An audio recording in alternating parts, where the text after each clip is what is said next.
നാടിന്റെ സാമൂഹ്യ സാംസ്കാരിക മേഖലകളിൽ നീണ്ട 70 വർഷക്കാലം ശ്രദ്ധേയമായ സംഭാവനകൾ നൽകിയ വടക്കുംപാട് എസ് പുരത്തെ ശ്രീനാരായണ വായനശാല ആൻഡ് ഗ്രന്ഥാലയം സപ്തതി ആഘോഷത്തിന്റെ ഭാഗമായി ഞായറാഴ്ച സാംസ്കാരിക സംഗമം ഒരുക്കുമെന്ന് സംഘാടക സമിതി ചെയർമാൻ മുകുന്ദൻ മഠത്തിൽ വാർത്താസമ്മേളനത്തിൽ അറിയിച്ചു. പുരത്ത് പ്രത്യേകം സജ്ജമാക്കുന്ന പന്തലിൽ മതം, മാനവികത, ഗ്രന്ഥാലയം എന്ന വിഷയത്തിൽ ചേരുന്ന സംഗമം അഡ്വക്കേറ്റ് പി സന്തോഷ് കുമാർ ഉദ്ഘാടനം ചെയ്യും. സുകുമാർ അഴീക്കോടിന് ശേഷം കേരളത്തിലെ സാംസ്കാരിക ശബ്ദമായി അറിയപ്പെടുന്ന ഡോക്ടർ സുനിൽ പി ഇളയിടം സംഗമത്തിൽ മുഖ്യപ്രഭാഷണം ചെയ്യുമെന്ന് സംഘാടക സമിതി ചെയർമാൻ മുകുന്ദൻ മഠത്തിൽ വാർത്താ സമ്മേളനത്തിൽ അറിയിച്ചു. തീവ്ര വലതുപക്ഷവൽക്കരണത്തിന്റെ നീരാളിപ്പിടിയിലേക്ക് സാംസ്കാരിക കേരളം ഒതുങ്ങുകയാണെന്ന് തിരിച്ചറിയുമ്പോൾ മാനവികത, മതനിരപേക്ഷത, ജനാധിപത്യം, സാമൂഹ്യനീതി തുടങ്ങിയ മൂല്യങ്ങൾ ഉയർത്തിപ്പിടിക്കാൻ ഇതുപോലുള്ള സാംസ്കാരിക പ്രതിരോധം അനിവാര്യമാണെന്ന് അദ്ദേഹം ഓർമ്മിപ്പിച്ചു. മഹത്തായ ഇത്തരം ആശയങ്ങൾ എത്തേണ്ടിടത്ത് എത്തണമെന്ന കാഴ്ചപ്പാടിലാണ് സാധാരണ നഗരങ്ങളിൽ മാത്രം നടത്താറുള്ള സാംസ്കാരിക സംഗമ പരിപാടി പുരം ഗ്രാമത്തിൽ കുടുംബങ്ങൾ ഒത്തുകൂടുന്ന സദസ്സിൽ നടത്തുന്നതെന്നും മുകുന്ദൻ മഠത്തിൽ വിശദീകരിച്ചു. പ്രമുഖ മാധ്യമ പ്രവർത്തകൻ കെ ബാലകൃഷ്ണൻ മോഡറേറ്ററാവുന്ന പരിപാടിയിൽ മികച്ച പ്രഭാഷകനായ എതിർദിശ സുരേഷ് സംസാരിക്കും. ഞായറാഴ്ച രാവിലെ മുതൽ ഉച്ചവരെ സംഘടിപ്പിക്കുന്ന സാംസ്കാരിക സംഗമത്തിനുള്ള ഒരുക്കങ്ങൾ പൂർത്തിയായി. സംഘാടക സമിതിയുടെ സഹഭാരവാഹികളായ പനോളി രമേശൻ, പനോളി ആണ്ടി, ടി മനോഹരൻ, സി എൻ പ്രജിത്ത് എന്നിവരും വാർത്താ സമ്മേളനത്തിൽ സംബന്ധിച്ചു. 70 വർഷത്തെ അതിന്റെ പ്രവർത്തന കാലയളവിൽ ഒരുപാട് ശ്രദ്ധേയമായ സംഭവബഹുലമായ പരിപാടികൾക്ക് നേതൃത്വം കൊടുത്ത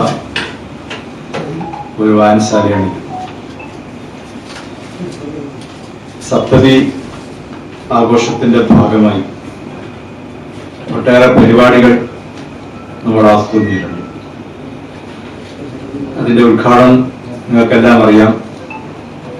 പ്രിയപ്പെട്ട എല്ലാ പത്രപ്രതിനിധികളെയും ഞങ്ങൾ സ്നേഹപൂർവ്വം ക്ഷണിക്കുകയും ആ ക്ഷണം സ്വീകരിക്കുകയും ചെയ്തുള്ള സന്തോഷം ഈ സന്ദർഭത്തിൽ രേഖപ്പെടുത്തുകയാണ്.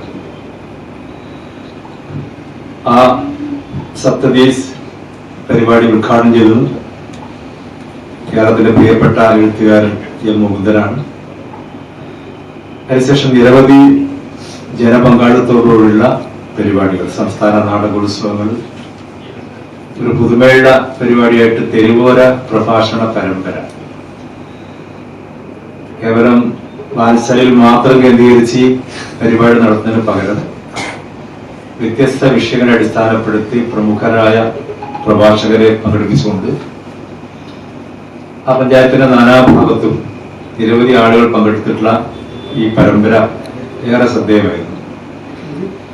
ഇങ്ങനെ ഒട്ടേറെ പരിപാടികൾ നടത്തിയതിനു ശേഷം നമ്മുടെ ഏറ്റവും മൂല്യവത്തായ ഒരു പരിപാടിയാണ് സപ്തതി സാംസ്കാരിക സംഗമം. അതിനെ അങ്ങനെ ഏറ്റെടുക്കാൻ ഒരു കാരണം വർത്തമാനകാല സാമൂഹിക അവസ്ഥയിൽ ഗ്രന്ഥശാല പ്രസ്ഥാനം എന്താണോ ഉയർത്തിപ്പിടിച്ചിരിക്കുന്നത്, നമുക്കെല്ലാം അറിയാം. പ്രധാനപ്പെട്ട ഒന്ന് മാനവികതയാണ്. അതുപോലെ തന്നെ മതനിരപേക്ഷതയാണ്, സാമൂഹ്യ നീതിയാണ്. ഇത്തരത്തിലുള്ള ഉന്നത മൂല്യങ്ങൾ ഉയർത്തിപ്പിടിച്ചുകൊണ്ട് നവോത്ഥാന കാലഘട്ടത്തിന്റെ പിന്തുടർച്ചയായി ഗ്രന്ഥശാല പ്രസ്ഥാനം കേരളത്തിലെ സാമൂഹിക ജീവിതത്തിൽ കടന്നു വരികയും, പക്ഷെ ഒരു നൂറ്റാണ്ട് ആവുമ്പോഴേക്കും അതിന്റെ സ്ഥാനത്ത് ഭൗതിക